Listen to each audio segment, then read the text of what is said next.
Excited na pinatay ni Nati ang makina ng dala niyang sasakyan matapos na iparada yun sa parking ng villa ng kanyang hipag.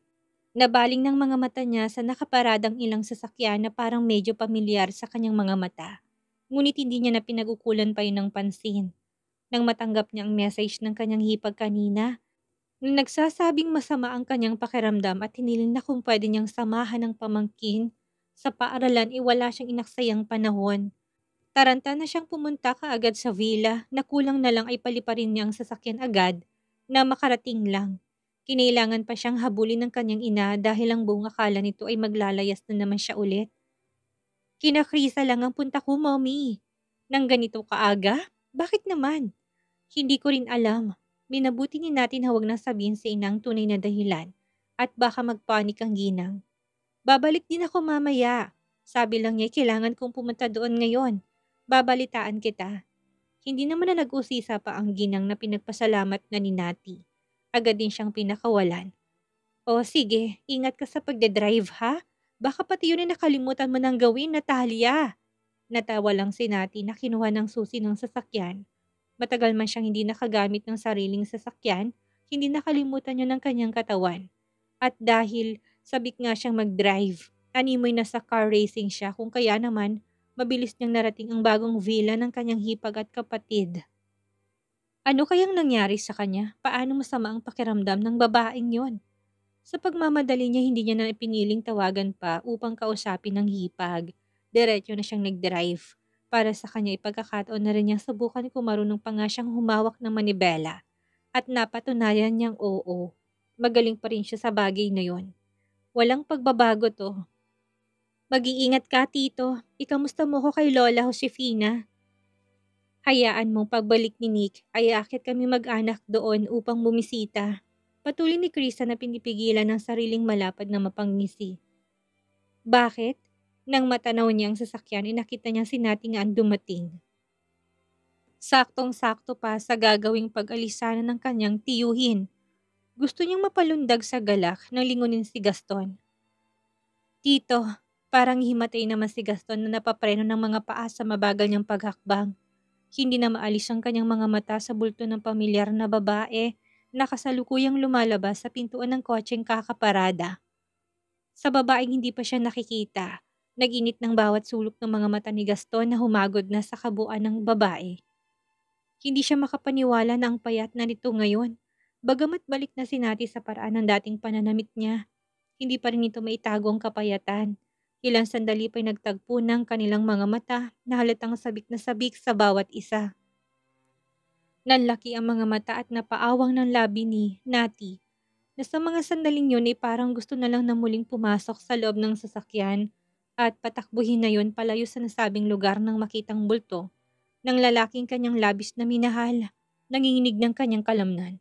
Tinatraydor na naman siya ng kanyang katawan na tila ba ang nais gawin ay ang itapon ng kanyang sarili sa gobernador upang mahigpit nitong yakapin, bagay na hindi niya mapapayagang gawin ng kanyang katawan. Tita Nati! Malakas sa sigaw ni Nixa na bumitaw na sa hawak ng kamay ni Krisa. Nabaling sandali doon ang tingin ni Nati at napagtantong nagoyo siya ng sarili niyang hipag. Hindi pa nakabihis ang kanyang pamangkin ng school uniform. Hindi pa to nakakaligo. Where is Nati? Sigaw na rin ni Krisa na malalaki ng hakbang na lumapit pa sa kanyang hipag upang takpan noon ang boss ng anak na alam niyang itatanong kung nasan ngayon ang anak nitong si Brixton. Oras na sabihin niyo ng anak, tapos na, todas na. Bunyag ng lihim na tinatago ni Nati kay Gaston. Krisa? Asarang tanong na sagot ni Nati nang may alinlangan. Hilaw naging ngiti ni Nati. Makahulugan na niyang tinignan ng masama si Krisa. Doon pa lang ay nahulaan na niyang kusa talaga siyang pinapunta doon ng hipag. Dahil nandoon si Gaston at hindi siya natutuwa. Bakit? Hindi niya napaghandaan ang bagay na yon kaya para siyang maubusan ng hininga. Ito bang dahilan kung bakit mo ako pinapunta dito? Magkalapat ang ngiping tanong ni Nati nang yumakap kay Krisa. Upang ilang sandaling magbeso karga na niya ngayon si Nixa na panayang halik. Guilty na tumawa lang si Krisa pero hindi ito sumagot upang pabulaanan ng kanyang ginawa. Nakakainis ka. Alam mo ba yon ha? Pasimple niya pang wika, halos hindi marinig ni Nixa sa hina. Hindi mabilang ni Gaston kung ilang minutong nakatitig lang siya kay Nati. na para bang panaginip lang ang lahat na nangyayari sa paligid niya. Isa-isa niyang pinuna ang mga pagbabago sa imahe ng babae na huling natatandaan niya. Marami ang nagbago sa kanya. Nag-mature ang kanyang mukha, nabawasan ang kanyang timbang, ngunit hindi yun nakabawas ng matinding charm nito sa paningin niya. Dati pa rin yun. Malalaki ang mga hakbang na lumapit na si Gaston na para bang nakalutang sa alapaap ng mga sandaling yun habang nakatingin pa rin kay Nati. Dahilan upang mapakalas na si Nati kay Krisa. Long time no see, Natalia. Halos hindi lumabas yon sa lalamunan ni Gaston na iiyak na sa tuwa. Pilit nang ngumiti si Nati na mariing kinagat ng kanyang labi upang hindi doon mapahikbi. Gusto niya sumbatan ng gobernador dahil bakit ngayon lang ito nagpakita, ngunit wala siyang karapatang gawin ito. Governor Barcelo, ikaw pala yan. Hindi kita kagad nakilala. Kasinungalingan niyo ni Nati. Alam niya sa kanyang sarili na kahit nakatalikod ang governor, ay makikilala niya pa rin ito. Memoryado niya ng bulto ng katawan nito, maging ang way ng lakad dito at ang bagsak ng mga yabag nito. Kilalang kilala niyang lalaki. Niloloko niya lang ang sarili dahil nasasaktan pa rin siya. Nasasaktan na sa walang humantong ang sinimula nila noong maayos kahit na patago yung relasyon. It's been a while, Natalia. Yeah, it's been 2 years. Hindi inalis ni Gaston ang tingin niya kay Nati. Nang mga sandaling yun na para bang anumang oras ay gusto na niyang ikulong sa kanyang mga bisig. Sobrang miss na miss niya ng babae. Hindi niya magawang itanggi yon sa paraan ng malagkit na mga titig niya sa mukha nito. Hindi yun nakaligtas sa paningin ni Krisa na masusing pinagmamasdan lang ang reaksyon nilang dalawa na nasa harap nila. Bakit hindi tayo pumasok sa loob na makapag-usap kayo ng maayos? Mungkahin ni Krisa na kulang na lang ay maiyak. Nakikita niya kung gaano kamahal ng tiyuhin si Nati na hindi makatingin ng diretsyo. Magpapahanda ako ng merienda. Nixa, halika. Di ba dapat naliligo ka na kasi papasok ka ng school? Ayokong pumasok ng school, mommy. Nandito si tita Nati. Busy ang tita Nati. Hindi ka yung pinunta niya dito. Si Lolo ang pinunta niya dito. Mommy? Turo pa ni Nixa kay Gaston na nakatitig pa rin kay Nati. Oo, kaya halika na't kailangan mo ng maligo. Kung ayaw mo pumasok ay kailangan mo pa rin maligo. May bisita tayo anak, hindi ka ba nahiya na amoy bed ka pa?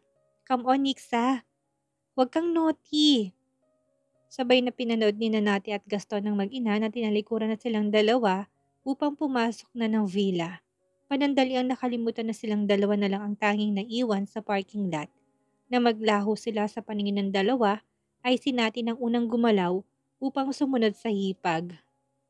Walang imik na nilagpasan niya si Gaston na biglang nahimasmasa nang makitang bulto ni Nati na dumaan sa kanyang harapan. Otomatikong sumunod siya sa dating nobya na nakatingin na sa kanyang isang braso. Walang ano-ano'y maingat na hinawakan niya yon ikinapitlag ni Nati. Bago pa man siya tuluyang makapasok sa loob ng villa ni Krisa, gulantang pa rin ang mga matang nilingon na siya ni Nati. Hindi na naman niya mapaghandaan ang ginawang yon ng lalaki kung kaya gano'n na lang ang reaksyon niya. Sa gulat ay kaagad na nandilat ang mga mata ni Nati na nahigit na ang hininga. Hindi lang dahil sa gulat kung hindi dahil na rin yon sa biglaang kuryente na dumaloy mula sa katawan ng gobernador patungo sa kanyang katawan na pamilyar sa kanyang pakiramdam. Gaya ng dati, parang hinihigop nito ang lakas niya. Inuubos ang katinuan niya kung kaya naman hindi makapag-isip ng tamang gagawin sa pagkakataong iyon. Anong ginagawa mo? Asik niya sa malumanay na tono dahil nababahala siyang may makarinig sa kanila nito. Ilang beses na hinila ni Nati ang kanyang braso, ngunit tinigpitan lang ni Gaston ng hawak doon na animoy bakal ang nakapulupot nitong daliri sa kamay. Hindi sumagot ang gobernador. Sa halip ay nagpalinga-linga siya at nang makitang bukas ang pinakamalapit na pintuan ng banyo doon niya hinila si Nati na hindi na nagawang pumalag sa labis na pagkabigla. Sa payat pa naman niya, isang hila lang sa kanya ay para siyang hinipan ng hangin. Ano ba? Bitawan mo nga ako. Bakit mo ako hinila dito? Huli ng reaksyon ni Nati na nagawa ng ipasok ni Gaston sa banyo. Habol na ng lalaki ang hininga na hindi na rin alam kung bakit niya yun ginagawa. Lantarang hinaharas niyang dating nobya. Are you out of your mind, Governor Barcelo? Sabi ni Nati sa loob na hindi nito sa banyo. Naramdaman ni Nati ang paglapat ng kanyang likod sa malamig na pader ng banyo na nagpagusot pa ng kanyang muka. Ilang pulgada na lang ang layo ng kanilang muka at Isang maling galaw lang na sa isa sa kanila ay tsak na magdidikit ang kanilang katawan nito. Ang mas malala pa doon ay baka magkapalit na sila ng mukha sa lapit nito.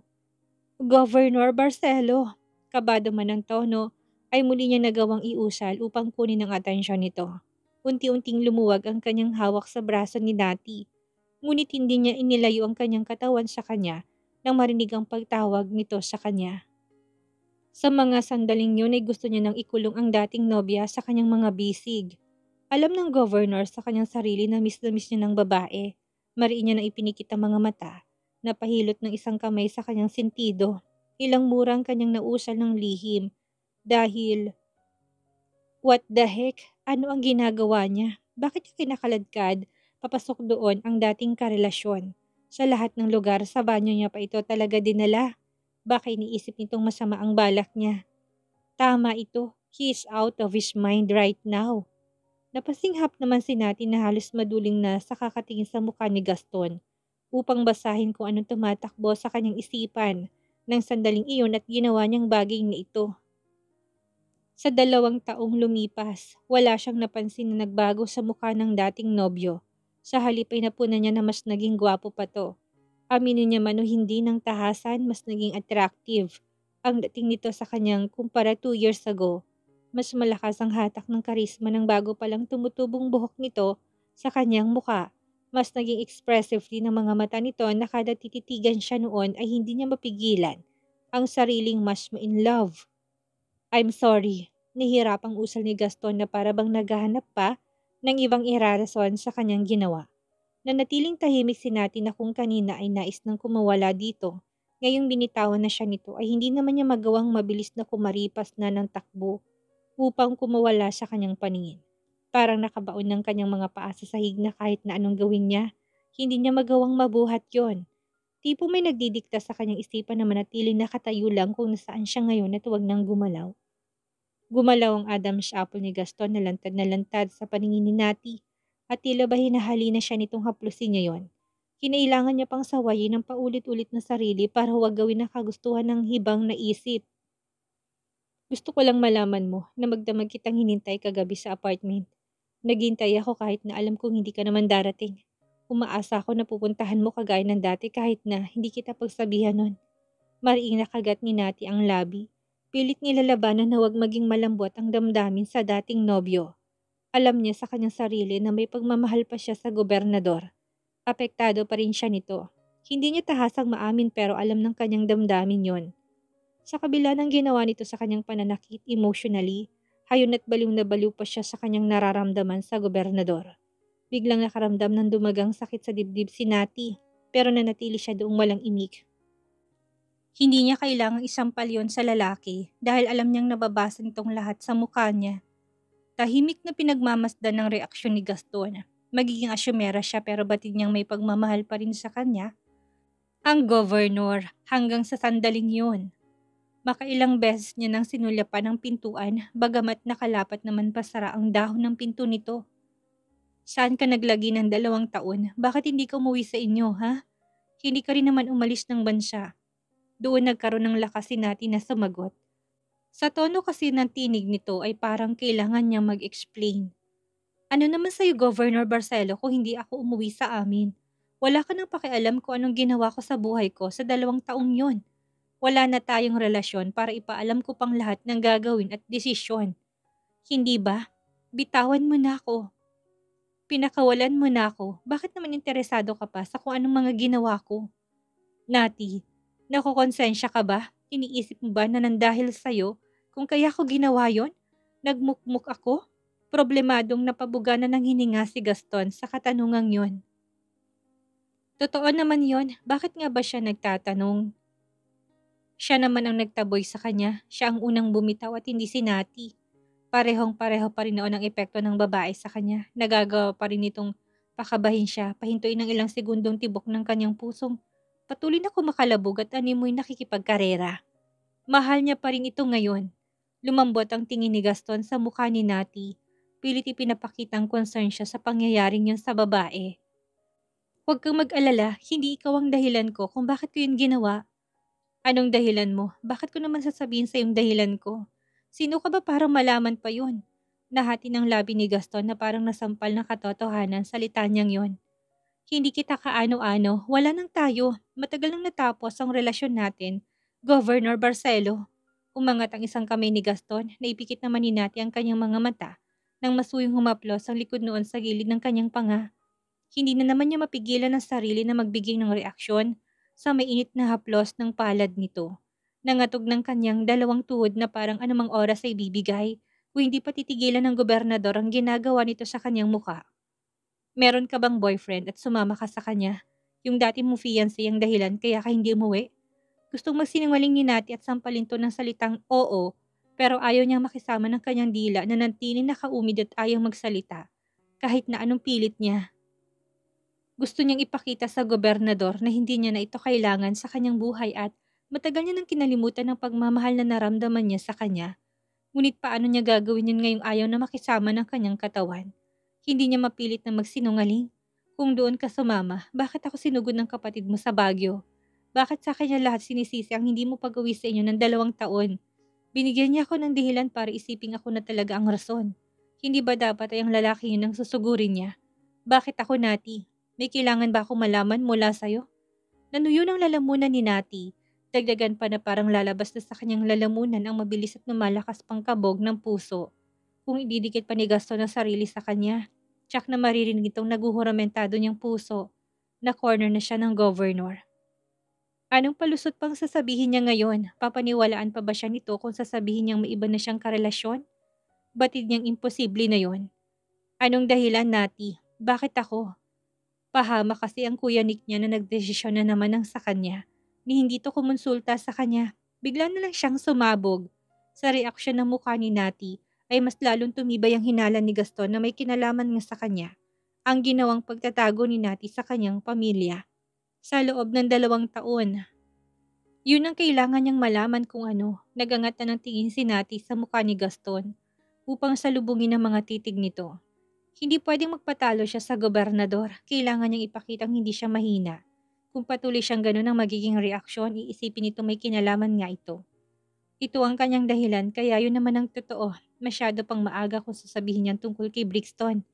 Sa loob niya, wala pa siyang plano na basta nalang ipaalam sa gobernador ang tungkol sa kanilang supling na matagal niyang itinago sa lahat.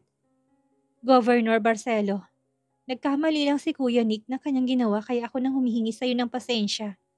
Tama ka, nagkaroon ako ng boyfriend pagkatapos ng relasyon natin at yun ang nakasama ko sa loob ng 2 years. Hindi ang dating fiancé ko, ibang lalaki. Hindi mo kilala at hindi mo na kailangan pang makilala kung sino siya. Parang binuhusan ng suka ang mukha ni Gaston nang marinig ang mga katagang yon na mula sa bibig mismo ni Nati. Hindi siya makapaniwala na ganun-ganun na lang siya nitong papalitan. Samantalang siya, pagkatapos niya kay Nati, hindi na siya kailanman nagkaroon ng kontak sa katawan ng kahit na sinong babae. Meron siyang mga naging ka-fling, nagpaparamdam, ngunit hindi umabot sa puntong kailangan niyang gamitin ang katawan nila. Hindi niya kayang gawin yon dahil laging lumilitaw sa balintataw niyang mukha nito. Noong araw na naghiwalay sila, umiiyak. Si Nati ang naging huling babae na naikama niya na hindi naman niya pinagsisisihan.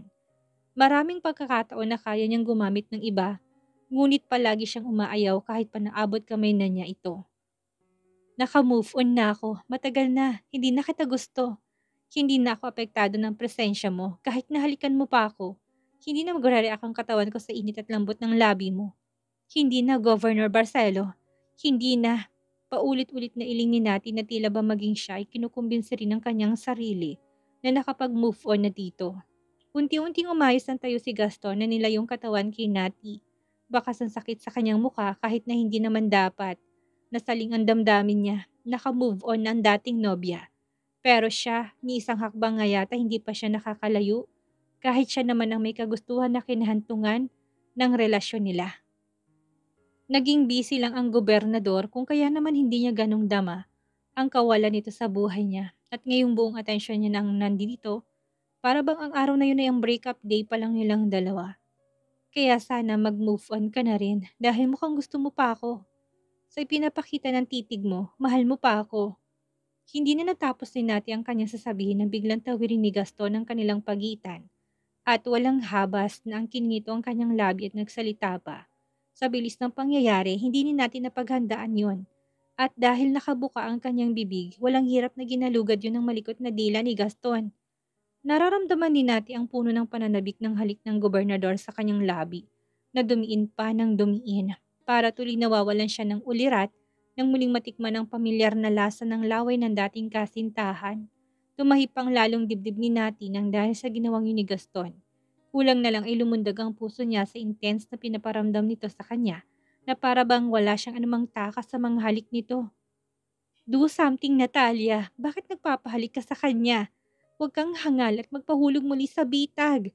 Napahawak na ng dalawang palad ni Nati sa dibdib ng dating nobyo, ngunit hindi niya naman magawang itulak ito papalayo sa kanya, kahit na yun ang isinisigaw ng kanyang isipan. Ang itulak ang katawan nito at umiskapo na siya. Sa halip ay mariin niyang ipinikit ang kanyang mga mata, na para bang gustong-gustong halik ng governor, na mas naging mapaghanap pa sa loob ng kanyang bibig. Nawawala na siya sa kanyang sarili.